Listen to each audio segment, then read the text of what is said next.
ہر آزمائش کے ساتھ اللہ آپ کے کردار کو نکھارتا ہے۔ ہر دکھ اور ہر مشکل کے ساتھ اللہ آپ کو پہلے سے زیادہ مضبوط اور طاقتور بناتا ہے۔ آپ جن مشکلات سے ابھی گزر رہے ہیں وہ آپ کی ذات کو بہتر بنانے کے لیے ہیں۔ ہم زندگی میں جن حالات سے گزرتے ہیں وہ حالات کسی نہ کسی مقصد کے تحت اللہ ہماری زندگی میں بھیجتا ہے۔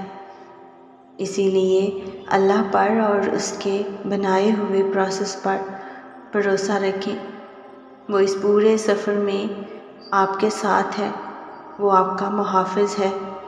قرآن پاک میں اللہ تعالیٰ ارشاد فرماتا ہے، ایمان لانے والوں کو اللہ ہی پر بھروسہ کرنا چاہیے۔ وہ رب کبھی مکمل طور پر آزمائش میں مبتلا نہیں کرتا، کہیں نہ کہیں کوئی دروازہ رکھتا ہے جہاں سے رحمت ٹھنڈی ہوا کے جھونکوں کی طرح آ کر دل کو پرسکون کرتی رہتی ہے۔ کوئی نہ کوئی آسانی تو مشکل کے ساتھ موجود رہتی ہے۔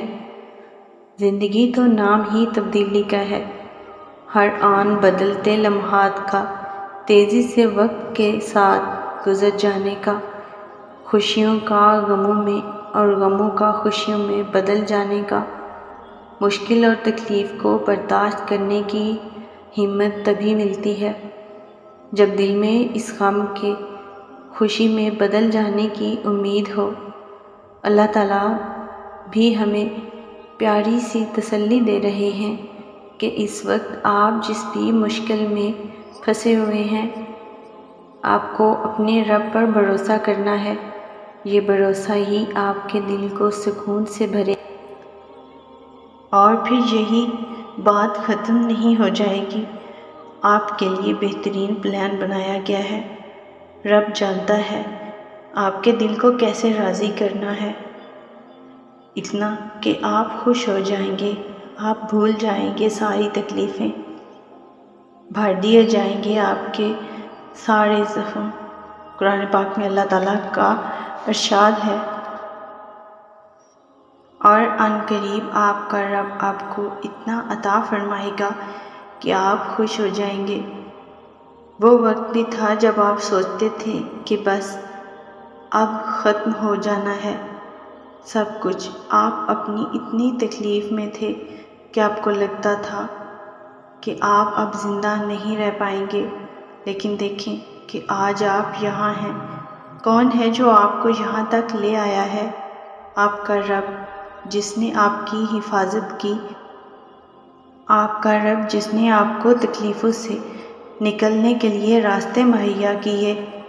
زندگی جتنی بھی مشکل ہو جائے آپ کا اللہ ہمیشہ حفاظت کرے گا اور آپ کو ہر مشکل سے نکال دے گا۔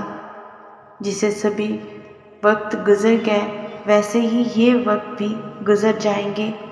قرآن پاک میں اللہ تعالیٰ فرماتا ہے، نہ آپ کے رب نے آپ کو چھوڑا اور نہ وہ ناراض ہوا، تم کیوں یقین اور صبر کھو بیٹھے ہو؟ کیا تم نہیں جانتے کہ سورہ یوسف مثال ہے کہ صبر کرنے والے خوبصورت اختتام پائیں گے؟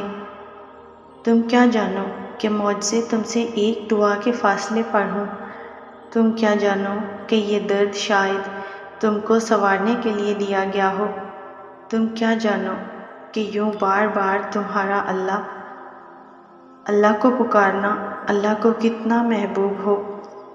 تم کیا جانو کہ جس کے لیے تمہارا دل کٹ رہا ہے، جن حالات پر شکوہ کرتے ہو، وہی تمہیں تمہاری منزل سے ملا دے گا۔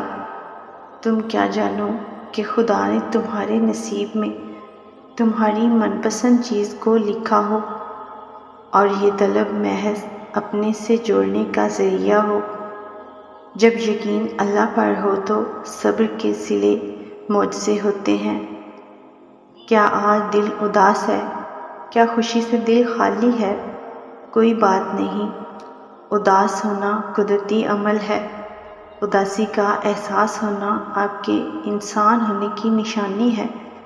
آپ آرام سے اپنا وقت لیں، رونے کو دل چاہے تو رو بھی لیں، لیکن یہ بات یاد رکھیں کہ اللہ ہر پل آپ کے ساتھ ہے، وہ آپ کو ہر پل دیکھ رہا ہے اور اس نے آپ کو اداسی سے نکالنے کا بہترین منصوبہ بھی بنا رکھا ہے۔ آپ کو نہیں حوصلہ ہارنا، کسی بھی طرح کر کے اس وقت میں صبر کرنا ہے، وہ جلد ہی آپ کی اسی اداسی کو ختم کر دے گا۔ اس کی رحمت آپ کے دل کو ہر دکھ سے آزاد کر دے گی انشاءاللہ۔